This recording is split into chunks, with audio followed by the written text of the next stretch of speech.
നമസ്തേ. നമ്മുടെ പുതിയൊരു വീഡിയോയിലേക്ക് എല്ലാവർക്കും സ്വാഗതം. ഇന്ന് നിങ്ങൾക്ക് വളരെ വളരെ യൂസ്ഫുൾ ആവുന്ന ഒരു കാര്യമാണ് നമ്മൾ പറയാൻ പോകുന്നത്.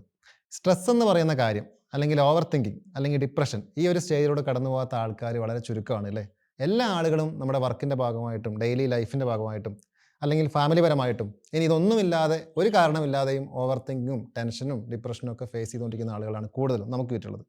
അപ്പോൾ ഇതിൽ എങ്ങനെ ഓവർകം ചെയ്യാമെന്ന് പറഞ്ഞിട്ടുണ്ടെങ്കിൽ ദിവസേന നമ്മൾ ചെയ്യുന്ന പല കാര്യങ്ങളും നമുക്കിതിന് ഹെൽപ്ഫുള്ളാണ്. നമ്മൾ ചെയ്യുന്ന ആക്ടിവിറ്റികൾ, യോഗ, മെഡിറ്റേഷൻ, അല്ലേ, പ്രാണായാമങ്ങൾ, ഇങ്ങനെയുള്ള പല കാര്യങ്ങളും നമുക്കിതിന് യൂസ്ഫുള്ളാണ്. ഈ ആ ഒരു അവസ്ഥയെ മാറ്റിയെടുക്കാൻ സഹായിക്കുന്നതാണ്. പക്ഷേ ഈ കാര്യങ്ങളൊക്കെ നമ്മൾ നിരന്തരം ഫോളോ ചെയ്താൽ, അല്ലെങ്കിൽ അതുമായിട്ട് ബന്ധപ്പെട്ടൊരവസ്ഥയിൽ നിന്നുകൊണ്ടിരുന്നാൽ മാത്രമാണ് നമുക്കൊരു നിലവിലുള്ള സ്റ്റേജിനെ മാറ്റിയെടുക്കാൻ സാധിക്കുകയുള്ളൂ. എല്ലാവർക്കും അറിയുന്ന ഒരു കാര്യം തന്നെയാണത്. അപ്പോൾ ഇന്നത്തെ വീഡിയോയിൽ നമ്മൾ പറയാൻ പോകുന്ന കാര്യം എന്ന് പറഞ്ഞിട്ടുണ്ടെങ്കിൽ, ഈ ഒരു അവസ്ഥയെ, അതായത് ഒരു നോർമൽ പേഴ്സൺ, ഇതൊന്നും ഇല്ലാത്ത ഒരാൾക്ക് തന്നെ, ഒരു സാധാരണ ഒരാൾക്ക്, ഒരു ബിഗിനറിന് എങ്ങനെ നമുക്ക് ഈ ഒരു അവസ്ഥയെ ഓവർകം ചെയ്യാം, അതിനുവേണ്ടി നമ്മൾ ചെയ്യേണ്ടുന്ന കാര്യങ്ങൾ എന്തൊക്കെയാണ്, അപ്പോൾ അതിനുവേണ്ടി നമുക്ക് ചെയ്യാൻ പറ്റുന്ന പ്രധാനപ്പെട്ട 3 കാര്യങ്ങളാണ് ഈ വീഡിയോയിൽ ഷെയർ ചെയ്യുന്നത്. ഈ ഒരു കാര്യം തീർച്ചയായും നിങ്ങൾക്ക് യൂസ്ഫുൾ ആവുന്ന കാര്യങ്ങളാണ്. പക്ഷേ ഫസ്റ്റ് വൺ, ഒരു കണ്ടീഷൻ ഉണ്ട്. റെഗുലറായിട്ട് കൃത്യമായിട്ടും ശ്രദ്ധയോടെ ആത്മാർത്ഥതയോടെ നമ്മളിത് ഫോളോ ചെയ്യുകയാണെങ്കിൽ മാത്രമാണ് വളരെ പെട്ടെന്ന് തന്നെ ഈ ഒരു അവസ്ഥയിൽ മാറ്റം ഉണ്ടാവാൻ സാധിക്കുന്നത്. അല്ലാതെ 1-2 ദിവസം നമ്മളിത് ചെയ്തതുകൊണ്ട് മാത്രമല്ല അതിൻ്റെ റിസൾട്ട് നമുക്ക് ലഭിക്കുന്നതെന്ന് പറയുമ്പോൾ. ശ്വസനവുമായിട്ട് ബന്ധപ്പെട്ട കാര്യങ്ങൾ തന്നെയാണ് ഇന്ന് നമ്മൾ ഷെയർ ചെയ്യുന്നതെന്ന് പറയുമ്പോൾ. നിങ്ങൾക്കറിയാം, യോഗ ചെയ്യുന്ന ആളുകളാണെങ്കിൽ, അല്ലെങ്കിൽ ആ ഒരു പാത്തിൽ പോകുന്ന ആളുകളാണെങ്കിൽ, പല രീതിയിലുള്ള ശ്വസന വ്യായാമങ്ങളും മെഡിറ്റേഷൻ പോലുള്ള കാര്യങ്ങളും മനസ്സിനെ തണുപ്പിക്കാൻ വളരെ എഫക്റ്റീവാണ് അല്ലേ? നമ്മുടെ ഒരു പ്രത്യേക അവസ്ഥയിലേക്ക് ഫോക്കസ്ഡ് ആയിട്ട് ഇരിക്കാൻ സാധിക്കുന്ന ഒരവസ്ഥ. പക്ഷെ അതിലേക്ക് എത്തണമെങ്കിൽ കുറച്ച് നാളത്തെ പ്രാക്ടീസ് ആവശ്യമാണ്.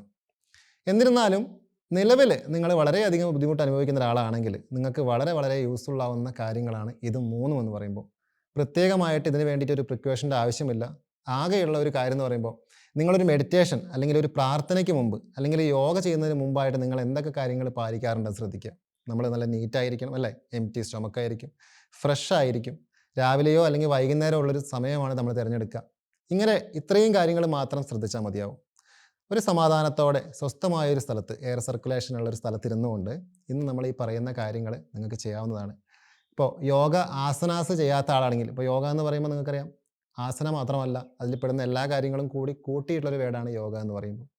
മറ്റ് റെഗുലർ സാധന ചെയ്തിട്ടില്ലെങ്കിൽ പോലും ഇത് മാത്രമായിട്ടാണെങ്കിൽ പോലും നിങ്ങൾക്ക് മെയിൻറ്റെയിൻ ചെയ്ത് കൊണ്ടുപോകാൻ സാധിക്കുന്നതുമാണ്. ചെയ്താൽ അതിൻ്റേതായിട്ടുള്ള ഗുണങ്ങൾ ലഭിക്കുന്ന കാര്യവുമാണ്. അപ്പോൾ നമുക്ക് നോക്കാം. ഫസ്റ്റ് വൺ, നട്ടെല്ല് നിവർത്തി ഒരു സ്ഥലത്ത് ഇരിക്കുക എന്നുള്ളതാണ്. ഏത് രീതിയിൽ വേണമെങ്കിൽ നിങ്ങൾക്ക് ഇരിക്കാം. സ്പൈൻ സ്ട്രെയിറ്റ് ആക്കി വെച്ച് ഹെഡ് നിവർത്തിയിട്ടുള്ള സുഖാസനം, പത്മാസനം, അങ്ങനെ ഏത് പൊസിഷനിൽ വേണമെങ്കിൽ നിങ്ങൾക്ക് ഇരിക്കാവുന്നതാണ്. അതിനുശേഷം വളരെ കാമായിട്ടിരുന്നു കൊണ്ട് കണ്ണുകൾ അടച്ചു വെക്കുക. രാവിലെ നേരത്തെ എഴുന്നേറ്റ് ചെയ്യുന്നത് ഏറ്റവും നല്ലതാണ്. സ്വാഭാവികമായിട്ടും സ്ട്രെസ്സും ഓവർ തിങ്കിങ്ങും ഉള്ള ആളുകൾക്ക് ഉറക്കം കുറവായിരിക്കും, എഴുന്നേൽക്കുന്നതിൻ്റെ സമയമൊന്നും കറക്റ്റ് ആയിരിക്കില്ല. പക്ഷേ ട്രൈ ചെയ്താൽ രാവിലെ എഴുന്നേറ്റ പാടുള്ളൊരു സമയം, ആ ഒരു സമയം തിരഞ്ഞെടുക്കുന്നത് ബെറ്റർ തന്നെയാണ്. ചെയ്യേണ്ടുന്ന രീതി, നമുക്ക് ഫസ്റ്റ് വൺ 3 കാര്യങ്ങൾ നമ്മളിന്ന് ഷെയർ ചെയ്യുന്നു. ഫസ്റ്റ് വൺ, നമുക്കൊരു ദീർഘശ്വസന പ്രാണായാമം നമുക്ക് ചെയ്ത് നോക്കാം. അതായത് പ്രാണായാമം എന്ന് പറയുമ്പോൾ തന്നെ അറിയാം, മുൻപ് ഒരുപാട് വീഡിയോ നമ്മളതുമായിട്ട് ബന്ധപ്പെട്ട് ചെയ്തു പോയിട്ടുണ്ട്. ഓരോന്നിലും അതിൻ്റേതായ രീതികളുമുണ്ട്. നമ്മുടെ സ്വന്തം ബ്രീത്തിനെ ശ്രദ്ധിച്ചുകൊണ്ട് ആ ബ്രീത്തിനെ സ്ട്രെച്ച് ചെയ്തുകൊണ്ട് നമ്മൾ അതിൽ ഫോക്കസ്ഡ് ആയിട്ട് ചെയ്യുന്ന ഒരു രീതിയാണ് ഇതെന്ന് പറയുമ്പോൾ. ഈ ഒരു രീതിയിൽ നമ്മൾ കണ്ണുകൾ അടച്ച് വെച്ചിട്ട് നട്ടെല്ല് നിവർത്തി സ്ട്രെയിറ്റ് ആയിട്ട് സമാധാനത്തോടു കൂടി ഇരിക്കുന്നു. ശേഷം സ്വന്തം ശ്വാസത്തെ നിരീക്ഷിക്കുന്നു. നമ്മളങ്ങനെ ആദ്യം ഒന്ന് സാധാരണ ശ്വാസത്തെ ശ്രദ്ധിച്ച് നമ്മൾ ഇരിക്കുന്നു. അതിനുശേഷം നമ്മുടെ ബ്രീത്ത് ദീർഘമായിട്ടുള്ളിലേക്ക് എടുക്കാം. നമ്മളിപ്പോൾ നോർമലി നമ്മൾ ബ്രീത്ത് ചെയ്തുകൊണ്ടിരിക്കുന്ന രീതി എന്ന് പറയുമ്പോൾ വളരെ ഷോർട്ടായിരിക്കും അല്ലേ? ഇൻഹേലും എക്സേലും പാസ് ചെയ്യുന്നത് വളരെ ഷോർട്ടായിട്ടായിരിക്കും. നമ്മൾ മനസ്സിൽ സ്വന്തമായിട്ട് കൗണ്ട് ചെയ്യുക. 2, 3, 4, 5, അങ്ങനെ 4-5 സെക്കൻഡ് കൊണ്ട് ഒരു ഇൻഹേൽ ചെയ്യുക പതുക്കെ. ആ ഒരു അത്രയും സെക്കൻഡ് കൊണ്ട് നമ്മൾ ഇൻഹേൽ ചെയ്യുന്നു. എക്സേൽ ചെയ്യുന്നത് മിനിമം ഒരു 6 സെക്കൻഡ് അല്ലെങ്കിൽ 8 സെക്കൻഡ്, കഴിയുമെങ്കിൽ 10 സെക്കൻഡ് കൊണ്ട് എക്സേൽ ചെയ്യുക. അപ്പോൾ നമ്മൾ എടുത്ത ശ്വാസത്തെ എക്സേൽ ചെയ്യാൻ തുടങ്ങുമ്പോൾ മനസ്സിൽ കൗണ്ട് ചെയ്യുക. 2, 3, 4, 5, 6, അത്രയും സമയമെടുത്തു അല്ലേ? അപ്പോൾ ചുരുങ്ങിയത് ഒരു 6, 4, 10 സെക്കൻഡ് മിനിമം എടുത്തു ഒരു ഇൻഹേൽ എക്സേലിന്. റെഗുലറായിട്ട് പ്രാക്ടീസ് ചെയ്യുമ്പോൾ നിങ്ങൾക്ക് മനസ്സിലാവും ഇതിൻ്റെ തവണ കൂടി വരുന്നത്, അതായത് കുറച്ചുകൂടി നന്നായിട്ട് നമുക്ക് പെർഫോം ചെയ്യുന്നതായിട്ട് നിങ്ങൾക്ക് മനസ്സിലാവും. അപ്പോൾ അങ്ങനെ ഡെവലപ്മെൻറ്റ് സംഭവിക്കുന്നുണ്ടെങ്കിൽ അതിൻ്റെ അർത്ഥം നിങ്ങളത് വർക്ക് ചെയ്യുന്നു എന്നുള്ളത് തന്നെയാണ്. അതിനനുസരിച്ച് മാനസിക നിലയിലും മാറ്റം വന്നുകൊണ്ടിരിക്കും. അപ്പോൾ ഏതെങ്കിലും രീതിയിലുള്ള ഹാർട്ടിന് പ്രോബ്ലങ്ങളോ അല്ലെങ്കിൽ ബ്രീത്തുമായിട്ട് ബന്ധപ്പെട്ട് ബുദ്ധിമുട്ടുള്ള ആളുകൾ സ്വന്തമായ രീതിയിൽ ശ്രദ്ധിച്ച് വേണം ഈ കാര്യങ്ങളൊക്കെ ചെയ്യാനായിട്ട്. വേറെ ബുദ്ധിമുട്ടുകളൊന്നുമില്ല, ശ്രദ്ധിച്ചാൽ മാത്രം മതി. അപ്പോൾ ഇപ്പം പറഞ്ഞതുപോലുള്ള ഈ ഒരു പാറ്റേൺ, അതായത് 4-5 സെക്കൻഡ് കൊണ്ട് ഇൻഹേൽ ചെയ്യുന്നു, 6-8-10 സെക്കൻഡ് കൊണ്ട് എക്സേൽ ചെയ്യുന്ന ഈ ഒരു പാറ്റേൺ നിങ്ങൾ കുറച്ച് തുടക്കത്തിലൊരു 5-6 തവണ പ്രാക്ടീസ് ചെയ്യുക. അടുത്ത ദിവസം അല്ലെങ്കിൽ 2 ദിവസം കഴിയുമ്പോൾ ഒരു 2 റൗണ്ട് കൂടി കൂട്ടുക. അങ്ങനെ ചെയ്തുകൊണ്ടിരിക്കുക. സ്വാഭാവികമായിട്ടും ഇങ്ങനെ നമ്മളിരുന്ന് ചെയ്യുമ്പോൾ ഒരു ബിഗിനറെ സംബന്ധിച്ചിടത്തോളം ശ്രദ്ധ പോകാനുള്ള സാധ്യത വളരെ കൂടുതലാണ്. ആദ്യത്തെ 1-2 പ്രാവശ്യം കറക്റ്റ് ആയിരിക്കും. അടുത്ത റൗണ്ട് ആകുമ്പോഴത്തേക്കും മൈൻഡ് തോട്ടിന് പുറകെ പോകും, ഏതെങ്കിലും ഒരു ചിന്തയുടെ പുറകെ പോകും. അത് പ്രശ്നമാക്കണ്ട. ശ്രദ്ധ പോയാലും തിരിച്ച് ബ്രീത്തിലേക്ക് കൊണ്ടുവരിക, കണ്ടിന്യൂ ചെയ്യുക. അങ്ങനെ കുറച്ച് റൗണ്ടുകൾ 6-8 റൗണ്ടുകൾ തുടക്കത്തിൽ ചെയ്ത് പ്രാക്ടീസാക്കി കൊണ്ടുവരിക. അപ്പോൾ ഇതാണ് നമ്മുടെ ഒരു ഫസ്റ്റത്തെ രീതി എന്ന് പറയുമ്പോൾ.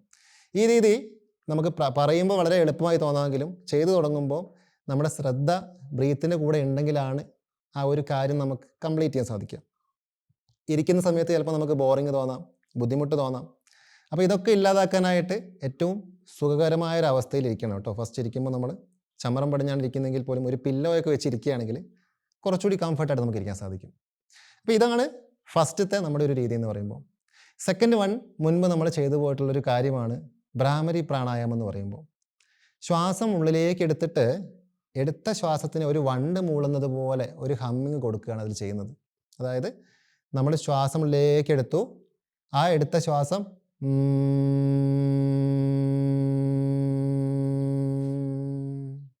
ആ ഒരു ദീർഘമായിട്ട് ആ എടുത്ത ബ്രീത്തിനെ മൂളലോട് പോലെ ഉപയോഗിക്കുന്നു. ചെയ്യുന്ന സമയത്ത് ആ ശബ്ദം നമ്മളിലുണ്ടാക്കുന്ന, നമ്മുടെ ബ്രെയിനിലും അതിന് ചുറ്റുമൊക്കെ ഉണ്ടാക്കുന്ന ഒരു വൈബ്രേഷൻ ഉണ്ടാവും. ആ ഒരു വൈബ്രേഷനെ ശ്രദ്ധിച്ചുകൊണ്ടിരിക്കുക, അല്ലെങ്കിൽ നമ്മുടെ നെറ്റിയുടെ ഭാഗത്ത് അനുഭവപ്പെടുന്ന ഒരു ഫീലിനെ ശ്രദ്ധിച്ചുകൊണ്ടിരിക്കുക. ഒരു മെഡിറ്റേഷൻ്റെ ഒരു രീതിയിലേക്കൊക്കെ പോകുന്നതിന് വളരെ യൂസ്ഫുൾ ആയിട്ടുള്ള ഒരു കാര്യമാണ് ഭ്രാമരി പ്രാണായാമം എന്ന് പറയുമ്പോൾ. നമ്മൾ മുൻപ് ആദ്യം പറഞ്ഞ രീതിയിലാണെങ്കിലും ഇതിലാണെങ്കിലും ആദ്യം പറഞ്ഞ രീതിയിൽ നമുക്ക് നോർമലി കൈകൾ തുറന്നു വെച്ചിട്ടോ ചിന്മുദ്രയിലോ വെച്ചുകൊണ്ട് നമുക്ക് ചെയ്യാവുന്നതാണ്. ഭ്രാമരി ചെയ്യുന്ന സമയത്ത് പല രീതിയിലും നമ്മൾ ചെയ്യാറുണ്ട്. ചൂണ്ടുവിരൽ ചെസ്റ്റ് നിവർത്തി, നട്ടിൽ നിവർത്തി ഇരുന്നിട്ട് ചൂണ്ടുവിരൽ ചെവിയുടെ ഈ ഉയർന്നു നിൽക്കുന്ന ഭാഗം ഉണ്ടല്ലോ നടുക്ക്, അവിടെ ജസ്റ്റ് ടച്ച് ചെയ്ത് വെക്കുക, ചെറുതായിട്ടൊന്ന് പ്രസ് ചെയ്തിട്ട്. എന്നിട്ട് വേണം ശ്വാസം ഉള്ളിലേക്ക് എടുത്തിട്ട് അങ്ങനെയും ചെയ്യാം. അതല്ലെങ്കിൽ ഷൺമുഖി മുദ്ര നമുക്ക് ഇങ്ങനെയും പിടിക്കാം. നമ്മുടെ വിരലുകൾ ഫേസിൽ വിടർത്തി വെച്ചിട്ട് ചൂണ്ടുവിരൽ നെറ്റിയുടെ മേലെ, അടുത്ത വിരൽ കൺപോളയുടെ താഴെ, അടുത്ത വിരൽ നമ്മുടെ മേൽചുണ്ടിന് മേലെയായിട്ട് വെക്കുന്നു. ചെറിയ വിരൽ താടിയിലും തമ്പ് ചെവിയുടെ നടുവിലും. ഈ ഒരു രീതിയിൽ വെച്ചുകൊണ്ടും നമുക്കിത് ചെയ്യാവുന്നതാണ്. ഇതല്ലാതെ നിങ്ങൾക്ക് അതും ബുദ്ധിമുട്ടാണെങ്കിൽ 4 വിരലുകൾ ചേർത്ത് വെക്കുന്നു, കണ്ണിന് മുകളിൽ നിന്ന് വശങ്ങളിലേക്ക് വെച്ചിട്ട് തമ്പ് ചെവിയുടെ നടുവിൽ വെച്ചുകൊണ്ടും ചെയ്യാം. അപ്പോൾ ഇതൊക്കെ ഏത് രീതി ചെയ്യുമ്പോഴാണെങ്കിലും ശ്രദ്ധിക്കേണ്ട കാര്യം ചെസ്റ്റൊക്കെ വിടർത്തി, സ്പൈൻ നിവർത്തി, തല ഉയർത്തി പിടിച്ചിരിക്കുക. കൈകൾ 2 വശങ്ങൾ വിടർന്ന് നിൽക്കട്ടെ. തുടക്കത്തിൽ ചെയ്യുമ്പോൾ കുറച്ച് സാധ്യതകളാണ് പറയുന്നത് കേട്ടോ. തുടക്കത്തിൽ ചെയ്യുമ്പോൾ ചിലപ്പോൾ കൈക്ക് കടച്ചിലൊക്കെ തോന്നാം, ഇരിപ്പ് ബുദ്ധിമുട്ടുണ്ടാക്കാം. അപ്പോൾ ആദ്യമൊക്കെ പറ്റുന്നത് പോലെ ചെയ്യാം. പ്രാക്ടീസിലൂടെ നമ്മൾ ആ അവസ്ഥകളെല്ലാം മാറ്റം വന്നോളും നോർമലായിട്ട്. അപ്പോൾ നമ്മളിങ്ങനെ സ്ട്രെയിറ്റ് ആയിട്ടിരിക്കുന്നു, ശ്വാസം ഉള്ളിലേക്ക് എടുത്ത ശ്വാസത്തിനെ കണ്ണൊക്കെ അടച്ചു വെച്ച് അതേ അവസ്ഥയിൽ മാക്സിമം ദീർഘമായിട്ട് അതിന് മൂളലോട് കൂടി പോവുക. ഈ ഹമ്മിങ് ദിവസവും നിങ്ങൾ പ്രാക്ടീസ് ചെയ്യുമ്പോൾ ഇതിൻ്റെ താളം, ഇതിൻ്റെ ലെങ്ത്ത്, അതിൻ്റെ രീതി, വൈബ്രേഷൻ, വേവ് ലെങ്ത്ത്, ഇതൊക്കെ മാറ്റം വരും. കുറച്ചുകൂടി അത് ക്ലിയർ ആയിക്കൊണ്ടേയിരിക്കും. ചെയ്ത് കഴിയുമ്പോൾ നല്ലൊരു ഫീൽ നമുക്ക് കിട്ടുകയും ചെയ്യും. തുടക്കത്തിൽ 6 തവണ നമുക്കിത് ചെയ്യാം, പ്രാക്ടീസ് ചെയ്യാം. പിന്നീട് അത് 8 ആക്കാം, 10 ആക്കാം, 12 ആക്കാം. നമ്മുടെ അവസ്ഥയ്ക്കും കപ്പാസിറ്റിക്കും അനുസരിച്ച് അതിൽ മാറ്റം വരുത്താം. ഇതെല്ലാം ചെയ്യുമ്പോഴും ആദ്യം പറഞ്ഞ പോലെ ശ്രദ്ധ പൂർണ്ണമായിട്ടും നമ്മൾ ചെയ്യുന്ന കാര്യത്തിലേക്ക് തന്നെ ട്രൈ ചെയ്തുകൊണ്ടിരിക്കുക. തീർച്ചയായിട്ടും കുറച്ച് ദിവസങ്ങൾക്കപ്പുറം അടുത്ത ഒരു സ്റ്റെപ്പിലേക്ക് അത് മാറുന്നത് നിങ്ങൾക്ക് മനസ്സിലാവും. 2 കാര്യങ്ങളായി. അടുത്ത ഒരു കാര്യം എന്ന് പറയുമ്പോൾ നാഡീശുദ്ധി പ്രാണായാമം എന്നാണ്.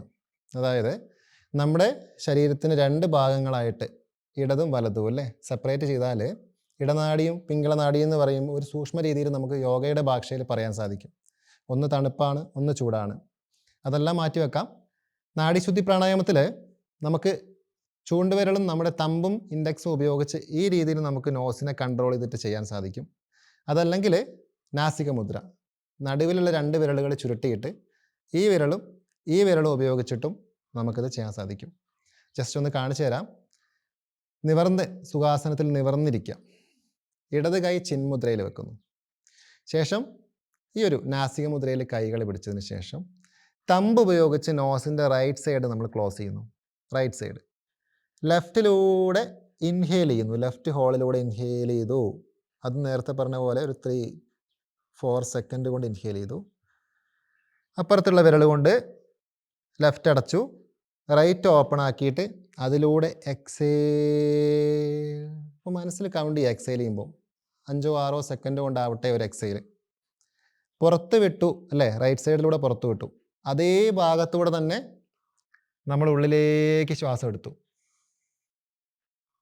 ക്ലോസ് ചെയ്യുന്നു. ലെഫ്റ്റിലൂടെ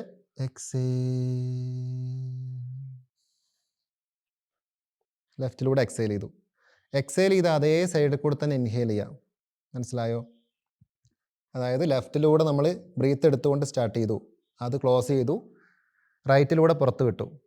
വീണ്ടും റൈറ്റിലൂടെ തന്നെ ബ്രീത്ത് എടുത്തു, ക്ലോസ് ചെയ്തു, ലെഫ്റ്റിലൂടെ പുറത്ത് വിട്ടു. വീണ്ടും ലെഫ്റ്റിലൂടെ തന്നെ ഉള്ളിലേക്ക് എടുക്കുന്നു, ഓപ്പോസിറ്റ് സൈഡിലൂടെ. ഈ ഒരു പാറ്റേൺ അതങ്ങനെ പോട്ടെ. അപ്പോൾ ലെഫ്റ്റിൽ തുടങ്ങി ലെഫ്റ്റിലൂടെ ഔട്ട് ചെയ്യുമ്പോൾ ഒരു റൗണ്ടായി. അങ്ങനെ നമുക്ക് ഒരു തുടക്കത്തിൽ ഒരു 5-6 തവണ ചെയ്യാം. ശേഷം അത് നേരത്തെ പറഞ്ഞ പോലെ കൂട്ടിക്കൊണ്ടുവരാം. ഈ ഭ്രാമരിയും നാഡീശുദ്ധിയും വ്യക്തമായിട്ട് വീഡിയോ നമ്മൾ മുൻപ് ചെയ്തിട്ടുണ്ട്. താഴെ ഞാനൊന്ന് കൊടുക്കാം. അപ്പോൾ അതിൽ കൂടി കയറി ഒന്ന് നോക്കുമ്പോൾ നിങ്ങൾക്ക് കൂടുതലായിട്ട് കാര്യങ്ങൾ മനസ്സിലാക്കാൻ സാധിക്കും. ഈ 3 കാര്യങ്ങൾ, ഇന്ന് നമ്മൾ പറഞ്ഞ 3 രീതികൾ വളരെ യൂസ്ഫുള്ളാണ്. നിങ്ങൾ മനസ്സറിഞ്ഞ് പ്രാക്ടീസ് ചെയ്യുകയാണെങ്കിൽ വളരെ വലിയ മാറ്റം നിലവിലുള്ള അവസ്ഥയിൽ നമുക്ക് കൊണ്ടുവരാൻ സാധിക്കും. അതുമാത്രമല്ല, ഈ 3 കാര്യങ്ങളും കൂടി ചെയ്യാൻ ഒരു ദിവസത്തിൽ നമുക്ക് 10-15 മിനിറ്റ് മാത്രം മതി. പക്ഷെ നമുക്കതിൻ്റെ റിസൾട്ട് വളരെ വലുതാണ്. ഒരു ദിവസം തുടങ്ങുമ്പോൾ ഒന്ന് ഫ്രഷ് ആയതിനു ശേഷം ഫസ്റ്റ് പ്രയോറിറ്റി ഇതിന് കൊടുക്കുക. ശേഷം നമ്മുടെ ഡെയിലി ലൈഫിലേക്ക് കിടക്കുക. അപ്പോൾ ഇന്നത്തെ നമ്മുടെ വീഡിയോയിൽ പ്രധാനപ്പെട്ട ഈ 3 കാര്യങ്ങളാണ് ഷെയർ ചെയ്യുന്നത്. നിങ്ങൾ തീർച്ചയായിട്ടും ചെയ്തു നോക്കിയിട്ട് നിങ്ങളുടെ റിസൾട്ട് താഴെ ഒന്ന് അറിയിക്കുക കേട്ടോ. എന്തെങ്കിലും ഡൗട്ട്സ് ഉണ്ടെങ്കിൽ വാട്സപ്പിൻ്റെ നമ്പർ താഴെ ഡിസ്ക്രിപ്ഷനിലുണ്ട്, അതുവഴി ഒന്ന് കോൺടാക്റ്റ് ചെയ്യുന്നതാണ്. ഓക്കെ, അപ്പോൾ ഇന്നത്തെ വീഡിയോ നമ്മൾ വൈൻഡപ്പ് ചെയ്യുകയാണ്. Thanks for watching. Next day കാണാം.